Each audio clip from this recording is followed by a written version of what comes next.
Hey guys, welcome to tonight's workshop. Again, I'd like to introduce myself. My name is Kevin. Tonight I wanted to share you guys a framework that I learned from Tom Chi. I've shared it with you before, Yulia. It's a feedback and a learning loop based to rapidly prototype any business model, habit or idea. Tom Chi is the founder of Google X, where they rapidly prototype some crazy, amazing products. But he's also the founder of the prototype of the Google Glasses as well, which is quite a great product. And so, yeah, I'll bring you guys here today. We can work on different models and bring it to life. And so, I'll start with Yulia. Yulia, what did you want to build, like as a conceptual idea? So my conceptual idea was a vertical self-watering garden system for mostly apartment living. There's quite a few products actually in the market at the moment, but a lot of them are either used commercially or they're used sort of. I've tried a few, and the problems that I found were either they require quite a lot of manual watering, which I, not being the green thumb and not being super organised, found quite difficult. So essentially everything died. Okay. Or the other alternative is you need a water source. So some of them do have self-watering systems, but you need the actual pipe going through the back and have a water connection. If you can imagine, if you're on the 10th floor of a building and just trying to grow something on your own balcony, it's not really doable. Yeah. So the idea was more so to have this self-watering system with water reservoir down the bottom that could pulls up. Yeah, pulls up and essentially helps you irrigate. So it'll still require manual watering, but a lot less than in a lot of other systems. And then there's other kind of features and things that I found were lacking from other products that I think would be really good to introduce, like again your spillage and all the rest of it. Yeah. As it can be quite damaging, I can imagine in sort of enclosed environments. Yeah. Oh, that's cool. That's a pretty cool idea. I mean, I've lived in apartments before, and definitely the lack of green and growing your own stuff is quite difficult in an apartment space. It's small, tight space. I think I've seen some examples of vertical gardens as well. I don't know how well they work, but it's definitely something that I feel a lot of apartments would use and make use of for sure. How about you, Aaron? What did you want to build? I've got so many ideas, but we'll just have to start with one tonight. Working in retail and working with a lot of high-end clothing and suits has made me want to make my own brand. Yeah. I know there's a big sustainability push, and a lot of companies are catching on to it. But I guess I'd like to make an almost closed-loop premium brand made out of recycled clothing. Yeah. So the first section is obviously the fact that we'd get recycled clothes, premium clothing, break them down, maybe designer labels or premium cottons, and produce our own label that we'd push out. And then in return for consumers that buy that label, when they bought the label, then after a couple of months when they're going to get a new shirt from the same label, which will be our company obviously, they can bring that same shirt back and get 50% off or a percentage off a new item. And in turn, we turn that old piece of clothing back into a new piece again. So it's almost closed loop, but not entirely. Yeah. With a heavy focus on sustainability and sort of giving back in a sense. Yeah. Contribution piece as well. Gotcha. Yeah. Cool. That's an interesting model. Yeah, it's an interesting model. So, well, sustainability is very big these days. Premium clothing, which isn't always brought together with sustainability. The whole 50% off model, bringing back contribution model, recycling it. Do you know if anybody is using that model now? I don't, but I know it works. It's rolled out a discount thing. So if you buy a suit from us and then you bring it back, we'll give you a percentage off the brand new suit, and we'll send that clothes to Southern Cross Recycling Group, and they'll either distribute it to kids in India.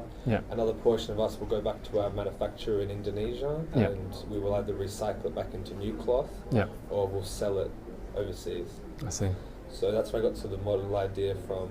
We want to implement that on a nationwide scale, but I still feel like there's a lot of new fabric being needed to make suits. Cool. So I guess if you could almost make it entirely recycled, piece for piece, then it's an interesting model. Yeah. Cool. And so before we get started, so what I want to take you guys through is each phase. And before, I think Aaron wasn't at the previous talk, so what I'll do is I'll do a quick recap on the framework, and it'll be a good refresher for you too, Yulia. We've got, this is the learning loop, so this is Tom Chi's framework. There's 4 phases in the loop. You've got the build phase, which is the time that you take to build the product, taking it to the market to test it. During the testing phase and after, it could be both 2 timelines, is the observation phase, which is where you grab feedback. And the final phase is after grabbing feedback is to adjust the model and to rebuild it. That is the complete learning loop. So during each phase, you do the best you can to grab the data you can, then you can reiterate.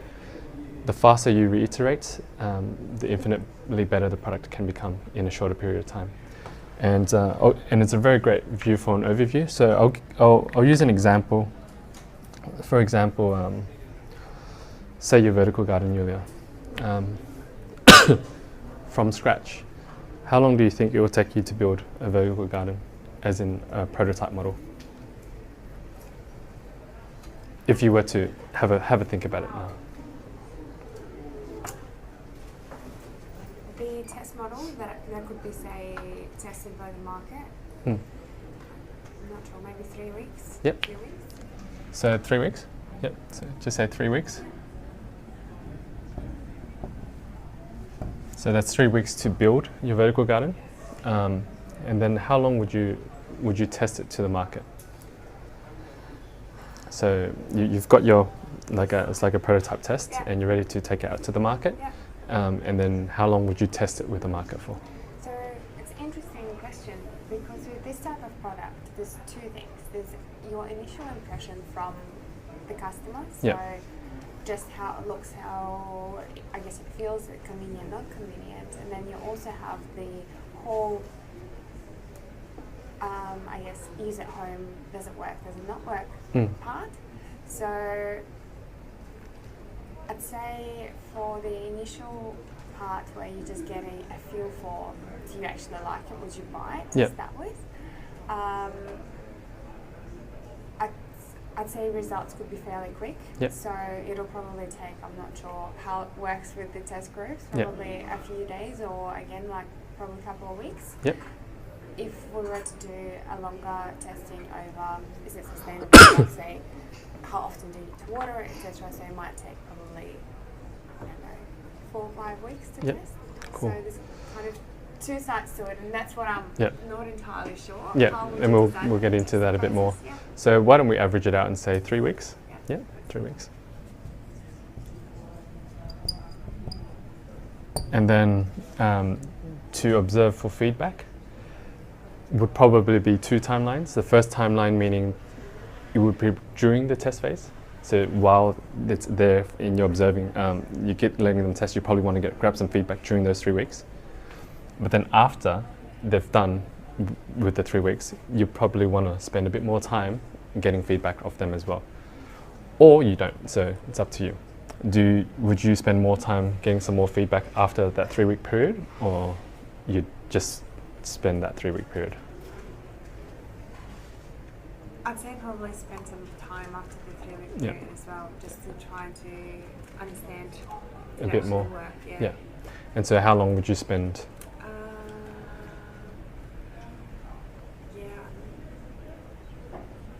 Depends how I guess the process goes. I'd say probably another week or a couple of weeks after that. So say average it out to 2 weeks. 2 weeks. Yep, 2 weeks. It's okay. It doesn't have to be accurate. It's more just an overall, so you can see what's going on. And then how long would you spend after those 2 weeks to gather all the data and go, okay, this is from this data, this is how I'll adjust and redo it. How long would you like to spend? Considering if say it has to be manufactured or tweaked or whatever, I'd say probably. Oh, so that's going back into the build phase. Okay. So just the gathering data to come up with. Okay, this is what we're going to change. Yeah. I'd just say 2 weeks. 2 weeks? Yeah, that's okay. So there's no right or wrong answer. There's just. So if we look at it now, we're sitting at 3, 6, 8, 10 weeks. It's total 10 weeks. That's to close the loop once. So it takes you 2.5 months, essentially, to build a prototype, bring it to the test market, get data, and then adjust. 2.5 months, how do you feel about that? Is it something you feel it's long enough or short enough? Like, were you comfortable with building something in 2.5 months in a complete cycle? It feels short and long at the same time, because to build the initial prototype, I guess,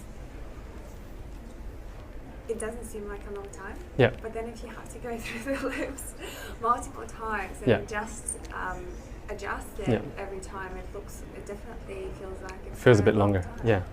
And so this is the idea of it, is because without including any delays or lags, meaning you perfectly create in 3 weeks, in 3 weeks, in 2 weeks, in 1 week, in 2 weeks. So without including any lags, which you probably have to factor in, it will probably take you 3 months really to get this learning loop done once. So 3 months to get a single prototype up and running for any data is actually quite a long time. And so if you, from realizing this overview, and if you can, through some of the methods that we'll discuss here, if we can cut this down into like a week and a half, for example, if we could learn how to build it really quickly, a prototype for you to bring out to the market to test, if we can cut that down to 1.5 weeks. Testing, if we can cut that down as well to a 2-week period, for example, only just by 1 week. And then during the observations phase, it would be 2 weeks there, just say 1 week here. And then adjust 1 week to collect the data and readjust. So that becomes 1.5, 3.5, 4.5, 5.5 weeks. So that's practically almost half the time. The idea of this model is, how do we get it from 10 weeks to 5.5 weeks now, so that you can close the loop twice in essentially what you would originally close it once. Because it doesn't matter if you take 10 weeks or 12 weeks for the first one, I guarantee you reiterations need to be done. Then you're just because you spend another 2 weeks or so, 5 weeks in total to do a build, eventually you still need to adjust it. That's the same thing. And so the idea is, how do we cut that down very quickly? And so let's go into the first build phase, so we can rapidly prototype both your models, and we can get an idea of how you would, right? And so why not, let's tap into Aaron's model. So Aaron, what you wanted to build was essentially your own clothing brand, using premium materials that are sustainable. In your world, building something, would it be creating an item, or is it creating the concept via a website, or what would it be for you to be able to share it to someone? An item. I'd have to have a piece of items, like clothing, to show to my client. Yeah, okay, cool. And so if you were to build an item, what would it involve for you? I'd have to outsource it. So you would outsource the whole thing? I have to. Yeah. I mean, you can't get the fabrics here, you can't have the manufacturing here. Yeah. It doesn't really work, so I have to get someone overseas to do it. Yeah. Okay.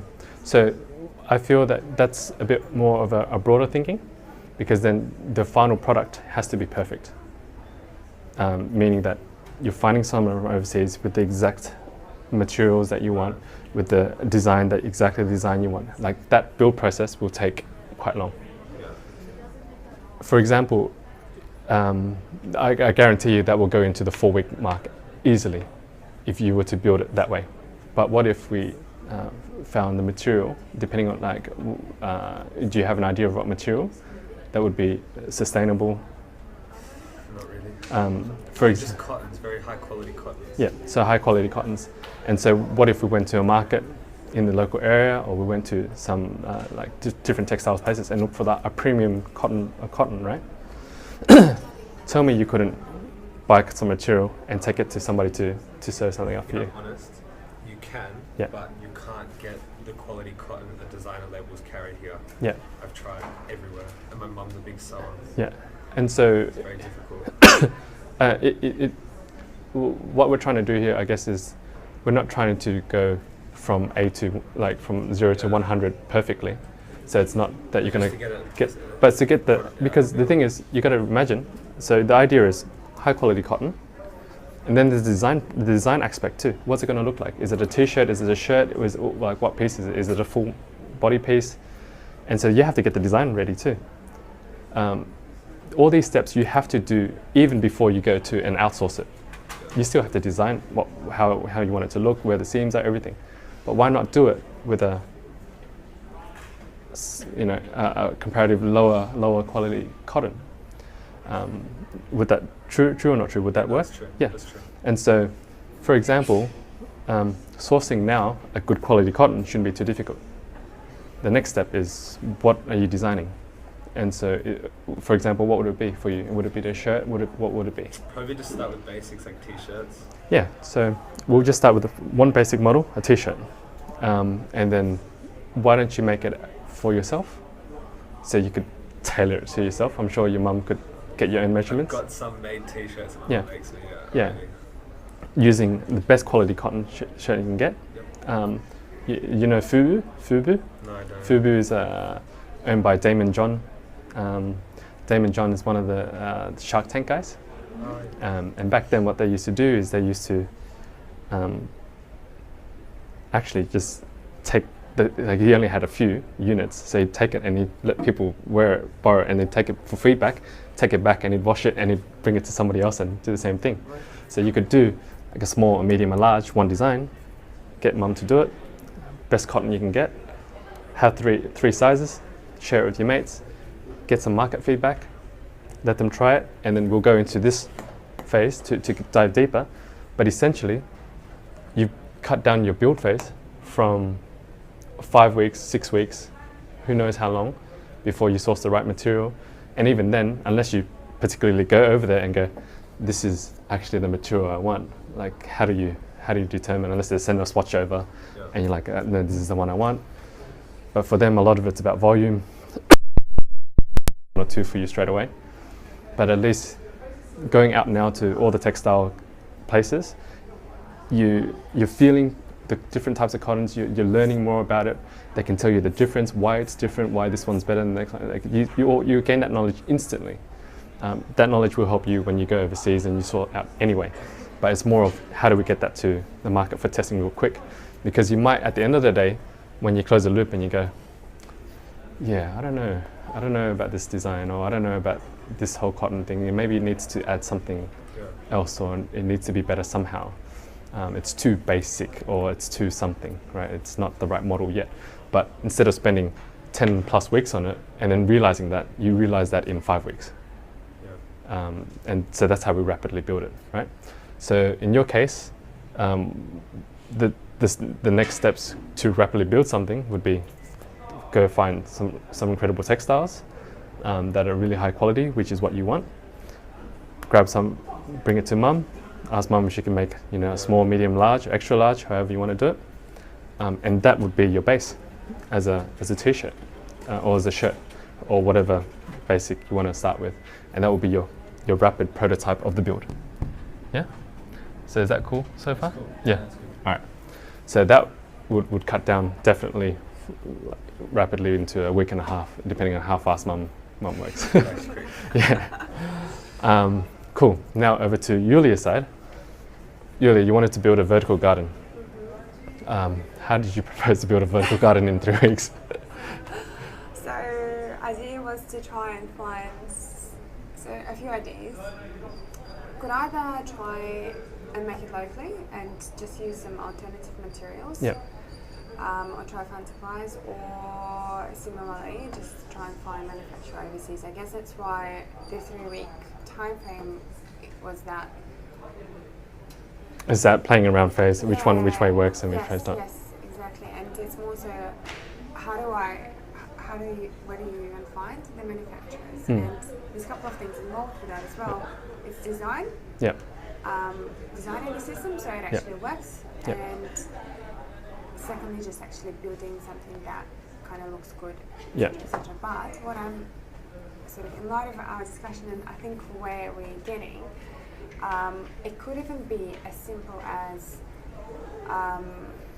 you know, kind of go to Bunnings, use the pots and things that you can, brother being sort of an engineer, get him to modify and do the system that you can, so at least you've got the design and it's working. Yep. And then in terms of the look and the rest of it, you can really probably fine tune it.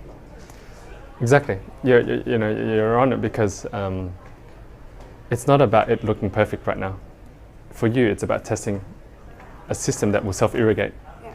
And it could be, and I was just thinking while you were talking, an even faster way possibly is if you buy a vertical garden that's already available off the shelf and create a system that will self-irrigate and prototype that. Yeah. So then you don't even have to build the vertical that's just off the shelf already, because you innovate upon that model to create a self-irrigation model.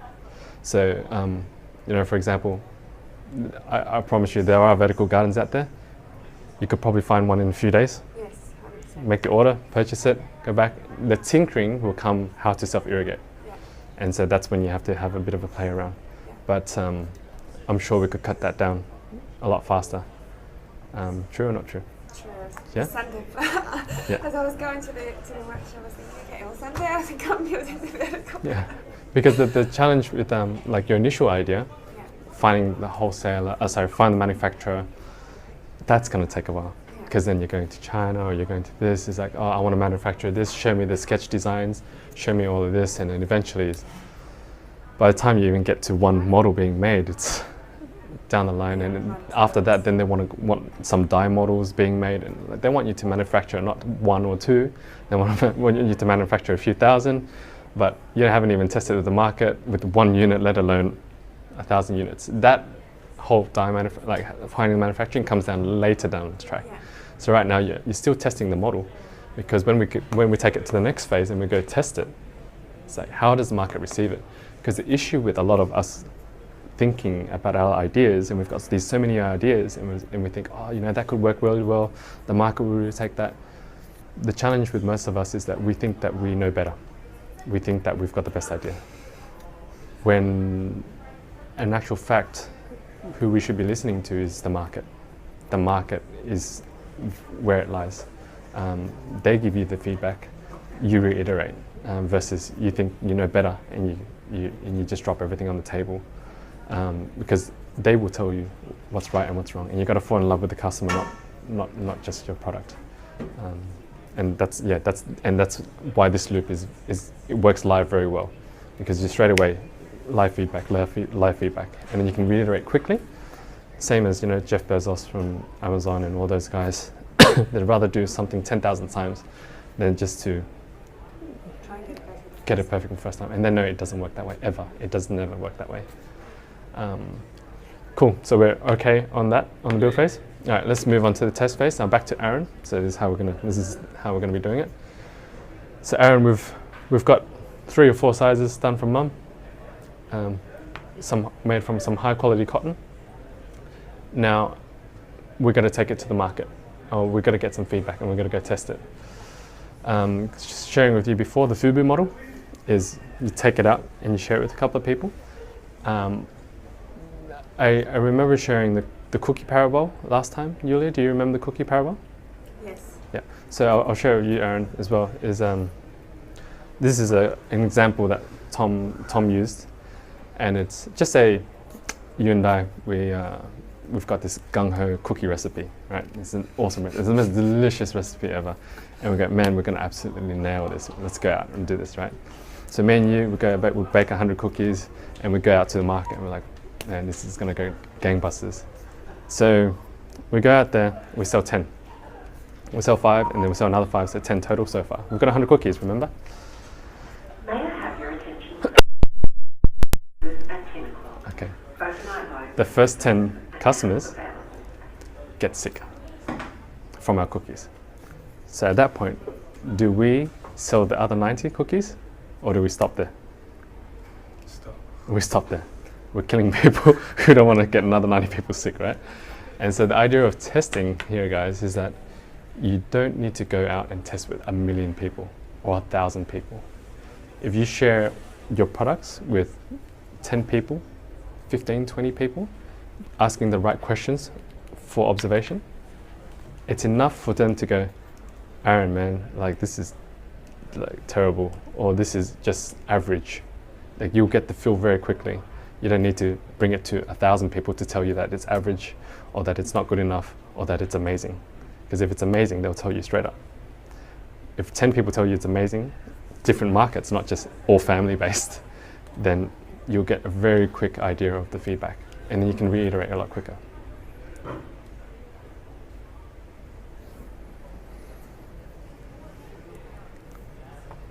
The same goes for Yulia, same concept. Take it out to the market. The thing is, you guys can share it with 2 family friends, 2 friends, 2 people on forums. It's testing. The best ways to do it, if you really want market credibility, is to take it out to people who are in the industry, or people who are pushing it, designers, bloggers. I'm talking on Aaron's side as well, like fashion bloggers or people that are in the industry, or people that would even endorse something like that and go, hey, it's free. You go, hey, I'd like to share with you guys some of my products, and I'll come collect it in 2 weeks or whatever the case is. But there also needs to be a set time frame as well. So don't let it run for too long. Make sure you set the time frame on how long you'll be testing this for, because you want to be analyzing them during that time frame as well as afterwards.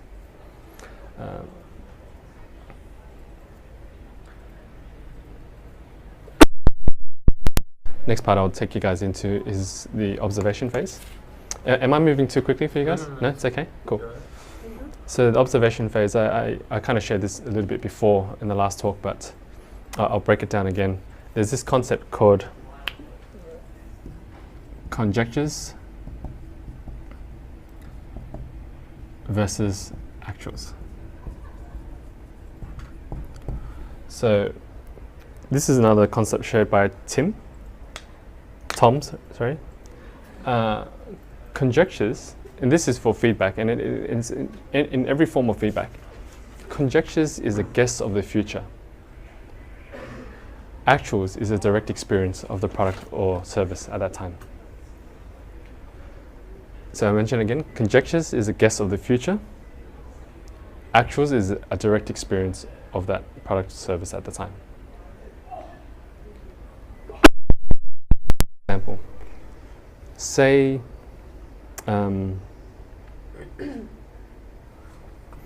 with Aaron's shirts, and then I go with Aaron. Aaron was I was one of the people that Aaron shared the shirts with, and you gave it to me for 2 weeks, and I wore it around, and then I gave you feedback, and you go, hey Kev, during the 2 weeks, what do you reckon? I say,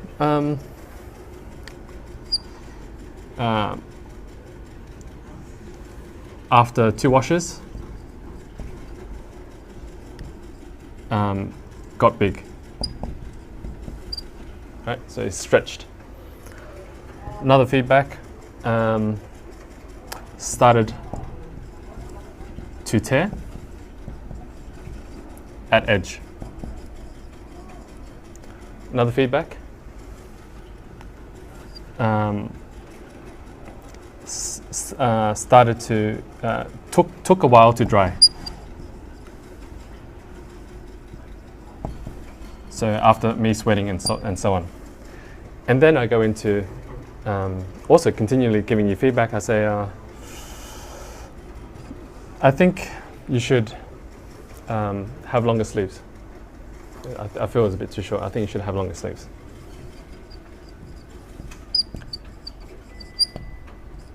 I think you should have a V-neck instead of a round neck. I think you should have it in multiple colors. So this is all natural, right? As the feedback, somebody giving you feedback. But what you have to consider is which of these is a conjecture and which of these is an actual. Because after washes, it's stretched. That is an actual or conjecture? No, it's an actual, because from my direct experience, after washing it, it actually could stretch. That's from my direct experience. Make sense? Yeah. Started to tear at the edge. Is that an actual experience or is that a guess? Is that a guess? It's an actual experience. Actual experience. Took a while to dry after sweating. So me sweating it. Is that an actual experience or is that a conjecture? It's an actual experience. Yeah. I think that you should have it in long sleeves. Is that a actual or conjecture? Conjecture. Exactly. I think you should have it in a V-neck. Conjecture. The last three are conjectures. Exactly. You got the point.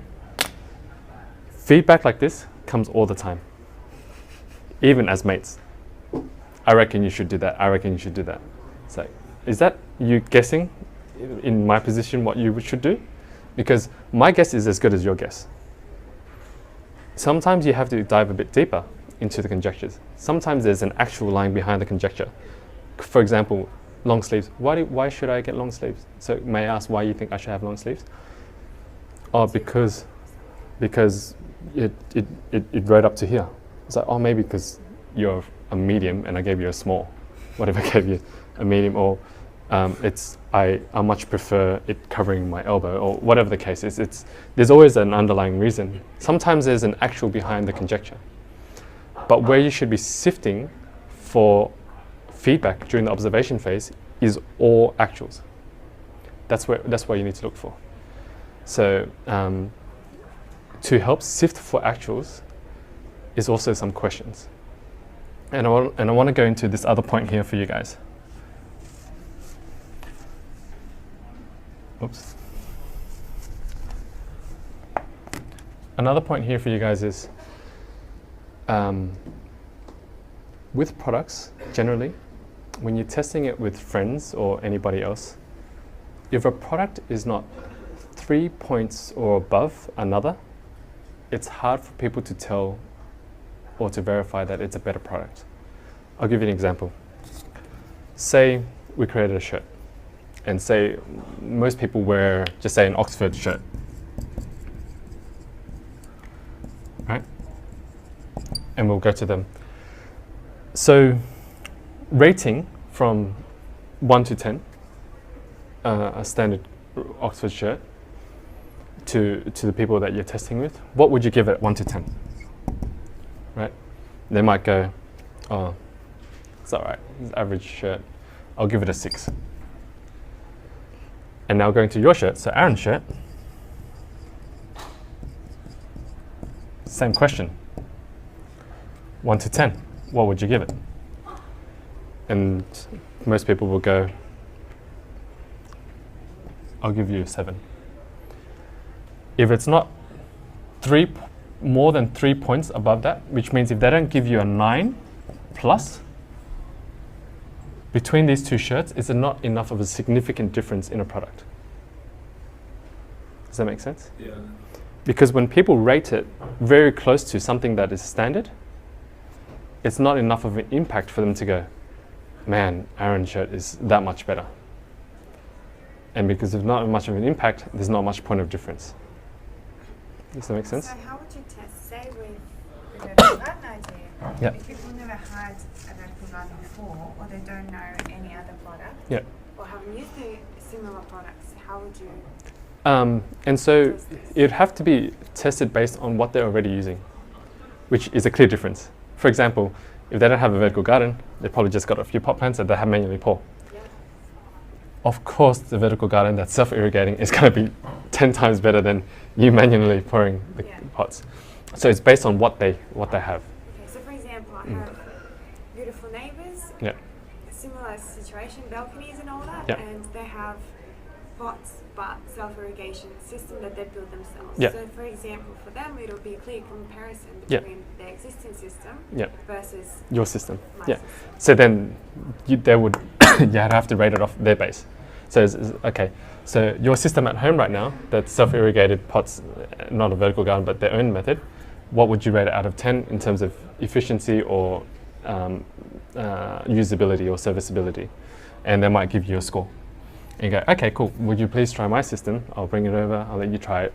And after the 1 week or the 1 or 2 weeks of observation, you go back to them and go, cool, how would you rate my service or my product over, not over, just my product altogether? And if it's only 1 point plus, clearly you haven't created a product that's significantly better than this. So it's only a, yeah. So how would that then work with, say, a vertical garden system might be 10 times better, as you said, than the existing pots that they have? Yep. But there's still other products out there that probably not as good, but then the difference would not be? Not as bad as great, yeah. And so I would definitely not use your neighbor's garden as a benchmark. I would definitely go look on the market and what's freely available on a quick Google search, vertical garden, what's available on there, and I would compete against that. So of course it's going to be available. Most people who look for vertical garden will probably jump onto there. They would buy it. How is that rated? What it's like? You use it yourself. You go, man, I need 3 points and above for this. So it needs to be just as good plus 3 points better.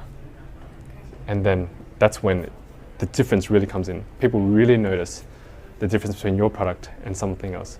Because if it's clearly, it's just, for example, if it's the same thing but it just looks better, is it enough? Probably not to make a shift. Yeah.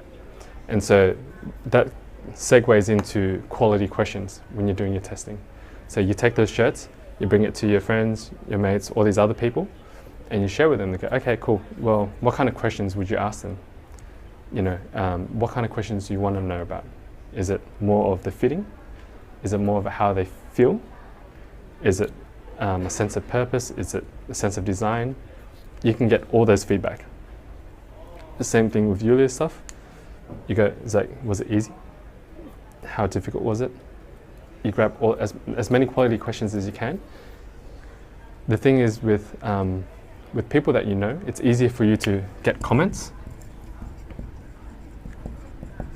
which means they'll take the time and give you the feedback. The challenge is though, when you're going out to the mass market. For example, we're testing something, we'll walk around the corner and we ask the uni students, hey, you know, we're actually doing some research, would you like to try this, and I'd like to get some feedback from you. On the spot, then a 1 to 10 rating is much easier with quality questions, because they're not going to sit there and try to give you comments. Does that make sense so far? Mm-hmm. Yeah. Finally, after the observation phase, we go to the adjustment. We take all the actuals that we've learnt, we look at it objectively, and we can take the adjustments through there. So for example, if Aaron's clothes come back, we get all the questions, material was too thin. I know you said it was premium quality cotton, didn't feel like it. It started to tear at the edges. Is it mum's fault? Is it their fault? It started to expand, all those things. You can start to really go, okay, things need to change quick. We need to get, the designs need to change, this needs to change. But the quicker you can close that loop, the better the product becomes instantly. Because you know for sure the next time you make it, it's going to be 10 times better. And then you can run multiple loops at the same time. So you can do pants as well as the same time you're doing shirts. What stops you from running 2 or 3 loops? What stops you from running something regarding to sustainability? What stops you from A/B testing 2 different types of cottons, not just one type of cotton?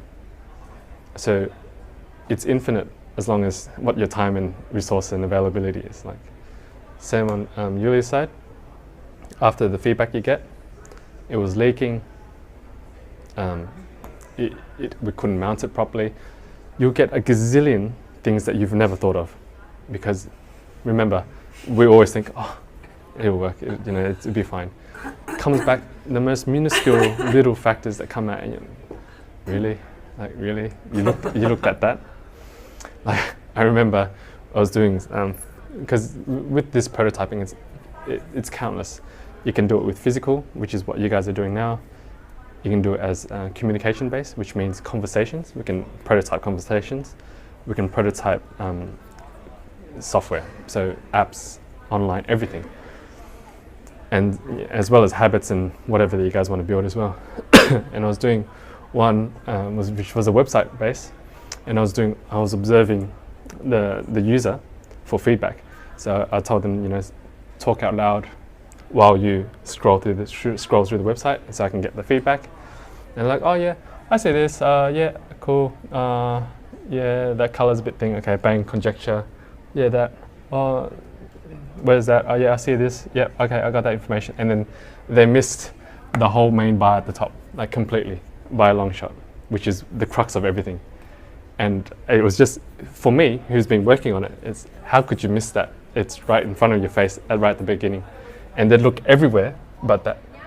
And so you just don't realize where people's focus is until you actually create it. Because until then, it's all a concept. And then when we create it, it's like, oh, the best part of this shirt is, this and this and that. It's like, this material feels amazing. And then they come out and they're like, hey man, they'll just give you some feedback. Really? Out of all of that, you focus on that? But that's how the process is. You close the learning loop. To take it a bit further, first of all, I'll take in questions first. Is there any questions on this feedback loop? Or is there any questions on your particular idea that you would prototype?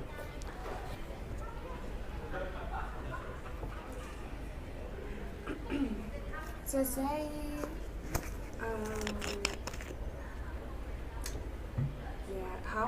I'm still thinking about the observation process with,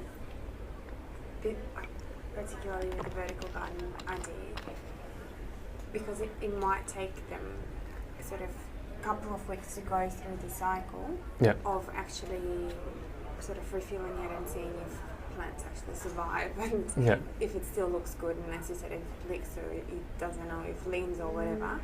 Is there any way, I guess, how you'd shorten that observation period? Or, so for example, as we discussed, there's a couple of things that you could get some immediate feedback from people. For example, there's it actually just, it doesn't look, we wouldn't even consider it, or we don't think we can use it or whatever, or they'll say, I'm not sure sort of what's the feedback. Is it worth kind of getting the immediate feedback and then going straight into adjustment phase whilst you're waiting for the longer period to pass and additional feedback to come in, or what's the... I would run multiple loops at the same time. So for example, if one of the tests that you wanted to do was concerned about longevity and leakage, I don't need somebody else to test and tell me that it leaks. I could run that in the background before I give it to a customer. So you'd run 2 at home. One, you'll be running, see if those plants last. One, you're going to be running, or the same unit really, if it's going to be dripping. While you test with a customer, its usability, its friendliness, and all that stuff. So then you're running 2 timelines. So you don't have to wait until one finishes and then go to the other. So you don't have to waste time. Does that make sense? Yes. Cool. Aaron, have you got any questions? No, I think mine's pretty straightforward. Pretty I mean, I do this at work a lot of, because we have a website as well, we've just developed over the last year. So we use a lot of different softwares and get people to trial it and do things like that. But for me, it's kind of, I get it. I actually started off, one of the first companies I ever started was actually designing printing t-shirts. Really? Yeah, it's quite funny. At the time, what I did was, one of the first businesses I ever started was a grey importing business. So I flew to Japan. I was telling Yulia the story earlier. I dropped everything, I took my savings, I flew me and my best friend at the time to Japan, and I just bought whatever I thought I could flip, bring it back to Australia and sell it as a grey market thing. And then eventually, I was doing a campaign at the time, I started printing some items, and it just went gangbusters. And after that, people started asking, it's like, oh, where you get these shirts from, how are you designing it, this and that. And it kind of segued into that. But it was, one of my things was, before Uniqlo ever existed here, a long time before that, we used to import the t-shirts as the base. So you'd have a high quality Uniqlo base, and then we'd design and print on top of that. But that was how we rapidly did that. But you still run that? Yeah, we still have the printing company. We've grown quite a bit now. Now we deal with BMW Australia, and we do a whole bunch of other things with them. But initially, that's what it was, and I created my own screen printing, literally my own screens to print via paint. Yeah, it was the biggest backyard job ever, but hey, it worked, and it was so time consuming. It was very difficult, and then slowly on we went on to, like an 8-screen printing machine and so on. But it had to start somewhere. Just literally grabbing a shirt, printing it, and then showing it to people and seeing what it's like. And so even if you had to start off with a base where you Googled some of the most amazing quality cotton shirts, I know that if you look up James Bond 007, James Craig, for one of his, I'm a big fan of some of his fashion stuff, and there's a particular brand that the basic quality t-shirts that they use, and they use this amazing woven cotton and stuff like that. And apparently they're going to supply in Melbourne. So maybe consider buying something from Melbourne, bringing it in, and then just using that as a base, I guess, to see how it's made and what it's like. But at least you get a feel of it straight away, and then maybe you just do a quick embroidery of your own, A for Aaron brand or whatever the case is, and slap that on and go, hey, what do you guys reckon? And they might try, man, this is amazing, where'd you get this? And I love the logo, but you just don't know until you give it a go. Yeah. I guess it pulls away from the idea that I want to keep it sustainable. So on every product we made out of sustainable fabrics from the get-go. Research will have to dive into sustainable fabrics. Yeah, I mean, even if there was, I know you can do a manufacturing that could turn any piece of clothing, like any t-shirt, you could re-dye it and pull the threads apart, things like that, back into a normal t-shirt that you'd like, but so it's a very expensive and tedious process. That's the problem to it. Yeah. So. And so, like later down the track, after your first initial prototypes, could be a prototype of a system that would recycle units, like recycle clothes. You'd say started off as a normal clothing brand, and then go recycle. I mean, you don't have to. Right here, we're just testing concept. Yeah. What if you did a base shirt, like you went to go get some nice cotton, and you got a nice logo made for your brand, and then you told the story of it being sustainability. I'm not telling you to sell it as that, as in that people actually pay for it. You're only testing. But people go, and then they start talking about it, or they start sharing with people, or they go, I really love that idea. It's a test of the concept. It's like, is this an idea that they would even consider buying into? Or is this something that they pride themselves like, nah man, I'm definitely all sustainability. That's where the market's going to be. Versus, because for you to build a sustainable clothing, of course you can. 100% I believe you can. You could do that tomorrow if you had the resources. But once you're 10 steps ahead and go and do that, is still you have to test it in the market. Will they use it? Will they enjoy that process? Will they go, okay, yes, I'm into that sustainability? You've got to have a feel of the market. And again, I'm not telling you to charge people for this not sustainable shirt, but it's just a matter of testing the concept. For example, one of the other tests that we normally do is when people are creating apps, and then they'll go, to create an app is very difficult because I've got to I've got to think about all the frameworks, and I've got to find an app developer, and then I've got to do this. One of our methods that we use is so simple. You just slap a post-it notes on top. You cut it out so it's perfectly the same size as the screen. Screen 1, screen 2, screen 3, and you go, okay, cool. Aaron, I've just developed an app based on this, and I'd love to share with you or see what you think. And you look at it, and I'll go, obviously it's still conceptual, so you can't judge on what color it looks like or what button it's what, and I can't see it. But it's about, okay, it's a home sharing app, and okay, so what's this is sign on screen, so I've got to apply. Okay, I'd sign on. So say you could sign on, flip, and then it would show a photo of this. It'll give you a rough idea, but at the end of it, within 10 minutes, you could see if the concept is interesting enough for a person. And I'm sharing these examples because it's the same with your idea. Is like, is the idea interesting enough for people to buy into? Surely you could, invest a lot and market a lot to eventually get the idea out there. But why not get it out to small groups here and there and see what they feel about it? It's like, man, I'd really love that concept of sustainability. If it's available, I'd buy it now. Or, they might even go, oh, where can I get that shirt now? It's like, oh, yeah, it's not really ready yet. It's still a concept stage, but at least you get the validity of the market before it even makes it. And you would love that versus trying to find the market after you've spent, a year and a half developing the system to recycle the clothes and everything else. Does that make sense, Eva? So essentially, the essence is use whatever you have handy and just get the idea out. Yeah. Like tomorrow. Even if you have to create it out of cardboard, just cut something and do it, because you'd be surprised at what you can learn. Yeah, like literally, you might even draw it out, right? But the point is, the faster you can create something, the faster you guys will eventually have something that's more viable. Because I promise you, it doesn't matter how long you take to build, you still don't know if it's a viable product. No one does know. The market will tell you or not. And you have to continually adjust. Now, not to put too much pressure on you guys, but say for example, what's the date today?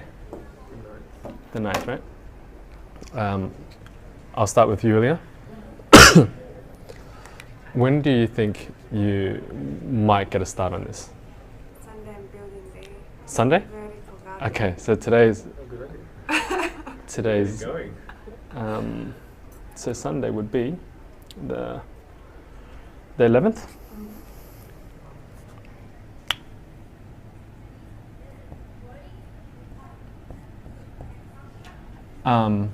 And shall we stick with this timeline, 1.5 weeks? Or should we stick with 2 weeks? What do you want to do for the build? How long do you think? So remember, for your one, you were going to go online, buy an already existing one, and then just tamper with that one. Yeah.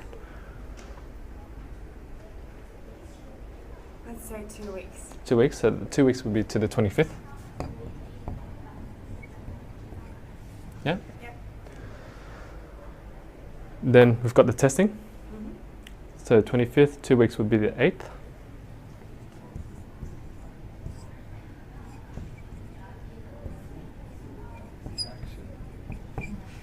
Yep.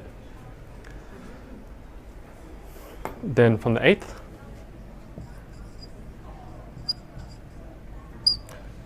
you've got 1 week, which is the 15th.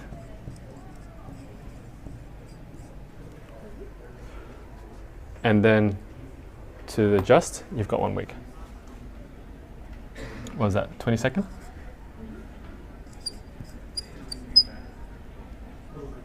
Whoops.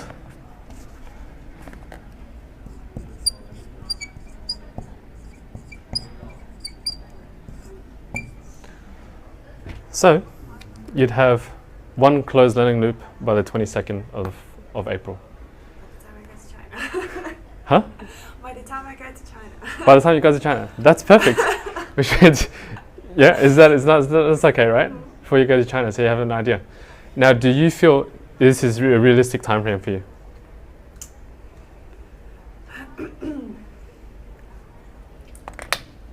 Could be. It could be? It could be. So why couldn't it be?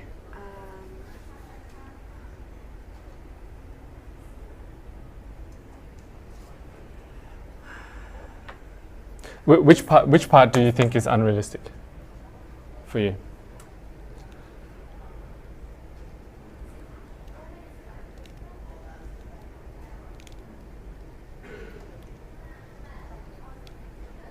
I'd say the only delay could be with the build part. With the build? Yeah, I'd say build be the 2 weeks. Probably the most challenging part. Okay. Yeah. But would you consider giving it a go for 2 weeks? Yeah, 100%, yeah? So why not just give it a go in 2 weeks? I'm not saying no. I'm definitely going to give it a crack. Cool. All right. Have you recorded those dates down? Pen to paper always works really well. No pressure. Action now, hey? No, thank you. Now it's scary, isn't You it? should be a bit more conservative when you ask this question. I think you should note it It's down. okay. Yeah. Because It's on my mum. They're still riding her. you just put it on mum. Mum didn't They build it in say time. nothing to it. It's going to take me that longer than 2 weeks to learn how to sew. Tell you that. How about you, Aaron? How long do you think it will take Well, you to know, build? it's funny because my mum's made a lot of t-shirts for a lot of my friends. Because I love mine. They fit me better than anything I've ever bought. Yeah. And they last. Yeah. The only problem is they shrink. They're not pre-shrunk fabrics. They just shrink in the wash. That's feedback I have received. Yeah. So I want to hand out. But is it something of the quality that you want to hand out? I mean, you can't get. This is the best fabrics that we could find. Yeah. So it's already the best fabrics you could find. That I can find at the moment. Yeah. Could it be a different It's design? fitted to me as well. Yeah. It's spot on fitted for me. Yeah. So it's very different. And you can't do that for the market, right? You can't. So I have to get 3 shirts made: small, medium, large. Yeah. Or however you would Yeah. create it however you'd sell it in retail, which is small, medium, large. And so you'd have to ask mum to create a small, medium, large, and whether you want to stick with the same material or Probably to keep it easy. and then a logo because it's your own brand. Whether it's completely blank and it's just a tag, I don't know, but replicate it as close as you can. Yeah, I'd like to have a logo on it. Yeah. So maybe it's the consideration. The build phase has to consider the new Aaron logo. Yeah. Cool. So how long do you think it will take? I reckon I can do it. So the date, when would you start though? Oh, the amount of stuff I got to do. Probably this weekend. This weekend? Probably talk to mum tomorrow. Okay. So Saturday 10th. Yeah. Tomorrow. Is that cool? Yeah, Look, I'm not trying to pressure. You could pick another date if you want. I'm just. Give me Saturday, because I need to push it. I just need to do it. Yeah. So it's Saturday 10th, right? I'm going to do it. So Aaron is 10th of the 3rd. 2 weeks would 24th. be the 24th. Cool. So 2 weeks for mum to create a small, medium, large of the material, plus your branding. Remember, you're going to print your brand onto it too. Oh yeah, true. Yeah. So whether mum's embroidering it, No, I think it won't be. or you're going to go get it, or you're just going to get it pressed, a vinyl press, or whatever you want to do. Yeah. Texture it if you have to. Just do whatever you have to do. Test. How long would you test it with people? I think a week. 1 week. I mean, Yep. you wash your I wash my t-shirts every day after I wear them. Yeah. There's the 31st, right? Yep. I guess I just need to know if it's going to shrink. I need to look at discoloration. Yep. I can't really look at wear and tear after 1 week, can I? No, but it's okay. It's more of a. I've had mine for months. Yep. It's still brand new. Yeah, and it could be just a quick test in terms of the overall feel. Because remember, there could be different types of tests after this. It might be purely testing as a brand, purely testing as a fitment, how mum's small, medium, large works for people. Maybe it's not really mum, that small, medium, large. Your small is actually somebody else's medium, and so on. But it's instead of waiting, again, 10 plus weeks to find out that mum's sizes are very different to the market, you can quickly find that out as well. So we'll leave it at 1 week, and then how long will you observe afterwards for feedback, or are you just going to spend only those 7 days for feedback? Which means as soon as the last person hands it back, you're like, okay, that's it. Yeah, I'll just take it because I don't think I need any more time. Cool. To spend on it. So there is no time needed extra for the observation phase, and then it brings you to adjustment phase. So how long would you spend analyzing the actuals derived from the test phase to rebuild, to consider what needs to be changed?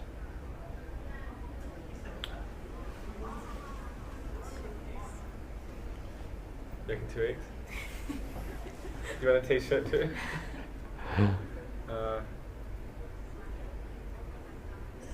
Maybe a week and a half, 2 weeks. Week and a half? Honestly, do this. Like, she's retired for a long time. But Less she was pressure like, on your mom, 2 weeks.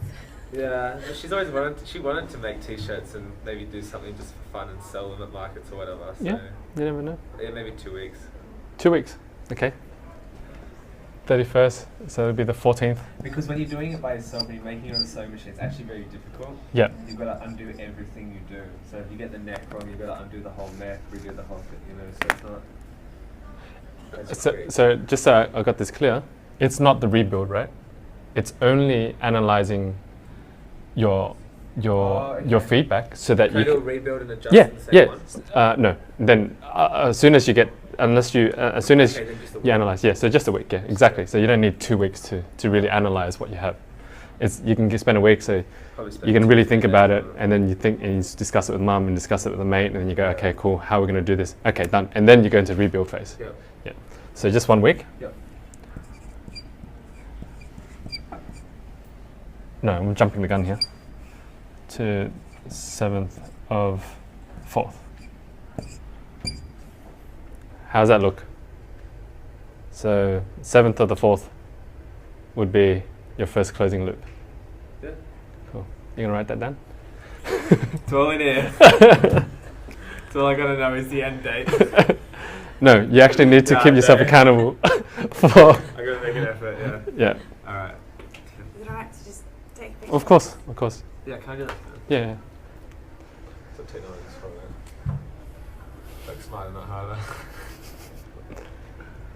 Writing it down always makes it real.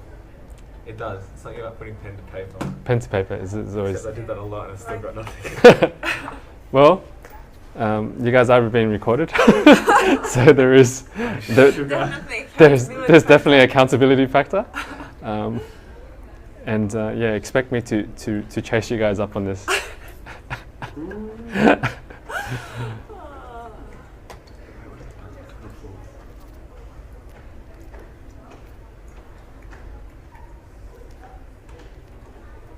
Any final questions? So what happens if you get the feedback and you realise it's not 3 points difference?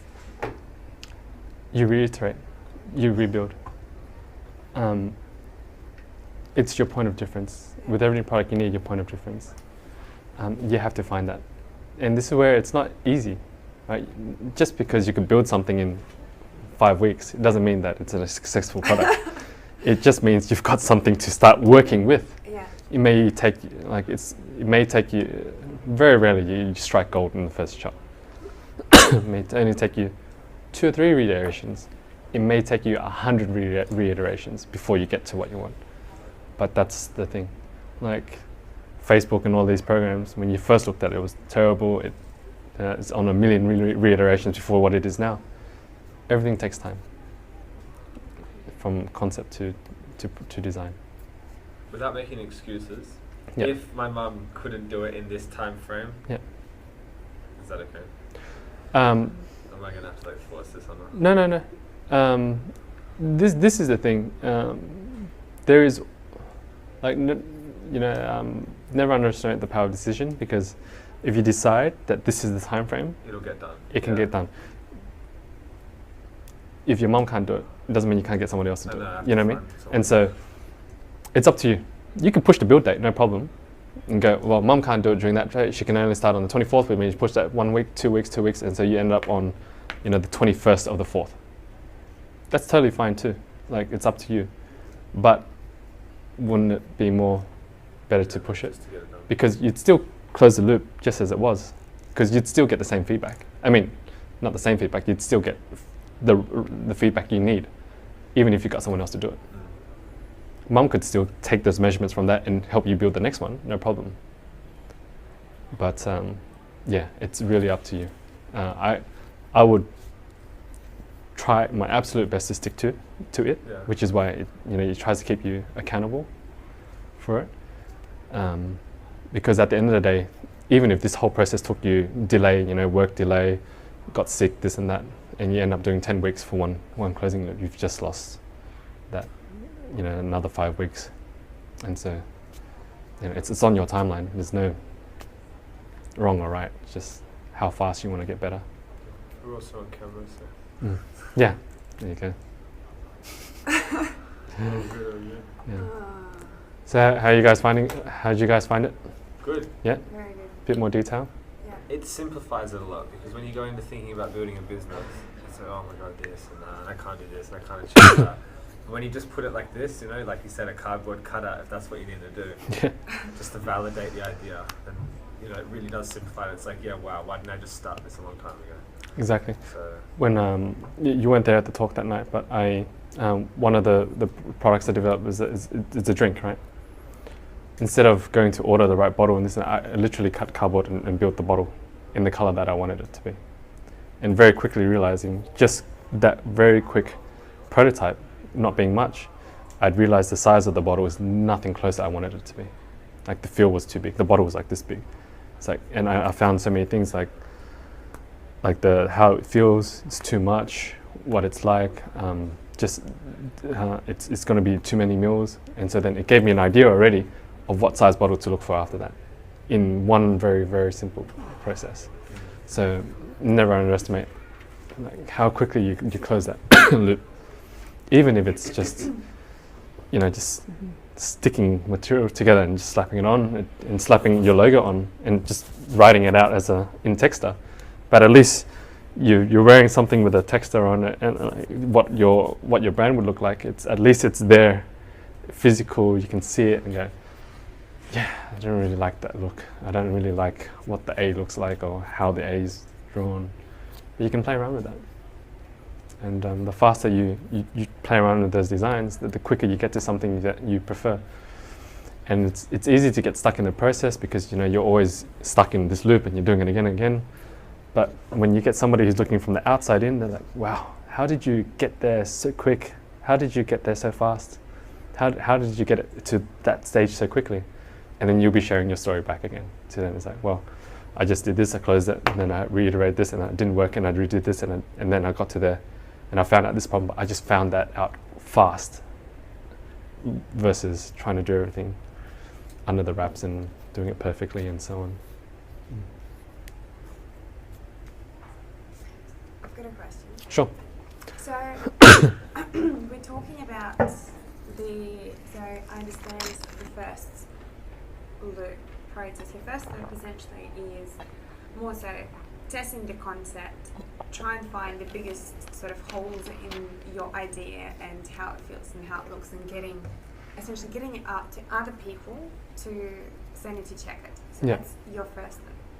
At which point, so say with my little garden idea, obviously I couldn't just use someone else's system and, you know, sort of necessarily just fine-tuning it. At which stage or at which loop are you actually jumping to kind of the next of, or how do I actually commercialize this? Or yep. or when do you make this decision? It's actually worth, you know, taking it to next yep. step, or maybe it didn't quite work, nothing really I could do about it to yep. bring it to the appropriate level. Let's think about something else. So for example, I'll go back to your why. Your why was you wanted to make an impact, you wanted to be passionate about what you do, you want to share with people. And so you close the loop maybe 3 times and you realize the product's like, feedback wise, they're rating it a 7, they're rating other products as a 5, 2 points plus, they don't really feel like I'm adding value. Then you have to consider to yourself, is it worth now going back and reiterating it until it's so much better? Or do you just drop it all together and start on something else? But say it's the reverse and the product is gaining, you know, really good feedback and you know, people are loving it. Then you can go, okay, at that point you can decide, all right, shall I take it to the next step and get a properly, like I'll get a designer and really design it properly, send it off to get a custom one made and cost me that much. And so, or you can just and see how that went, and if it goes well, you can go down the route of crowdfunding. It's just quite popular these days. Hey guys, this is my, you know, document everything, guys. Document everything, film everything, your whole prototype stuff, because you never know. One day when well, either of you might decide to crowdfund it via Kickstarter or Indiegogo or whatever the case is. And this is my journey. This is how I started. This is the people I'm finding supplies from. This is that, and you know, I've designed it now, but I can't just take it to the next step because I need funds. Because the next step is going to cost me now. 10 grand, but I've already tested the concept. Here's the feedback, here's the data, here's everything. And so please, if you guys want to see this come alive, and that's a good market test too. The market believes what you're doing and is adding value and helpful. And so actually quite a few even say, like the watch, talking about the concept 100% applicable to my product as well, but say with the watch with Ninja, which they a similar idea in terms of they use the best, or they say they use the best materials, leather, etc., best design techniques to produce, and they only have a very limited line of products that they do. But similar thing, they release a new model of the watches that's all crowdfunded, and that's how they get the feedback. Yeah. Is it actually something that people will buy and like? Yeah. Or exactly. And it's a great way to market test internationally as well as nationally. Indiegogo is more national and Kickstarter is more international. The market will tell you if it's a terrible product or if it's a great product. If nobody decides to fund it, nobody even looks at it. It's like, well, obviously it doesn't hit a spot for anybody, does it? And then versus everyone jumping on it, it's like, okay, I want a great idea. I can expand on it. They'll give you the right feedback. And it helps you with the funding of the next part too, so you don't have to pull everything out of your own pocket. So that would be, I would consider the next step before you jump into really designing manufacturing. Because then the next part is, then you guys need to open loops in terms of marketing. A/B testing and marketing, what marketing methods work best, how your website is, because you're going to need a selling point. So you're going to have to open loops on the websites. And if you want to do it through traditional retail stores, you're going to have to open loops on retail stores. For example, you approaching 10 different retail stores, because then you can prototype conversations of how you would approach a retail store, getting them to stock your shirts. That can be done too. So there's many loops to be done. This is just the very beginning, the absolute very beginning, because this will get you the ball rolling. But to keep it going, there's many more loops that you need to create with anything, naturally.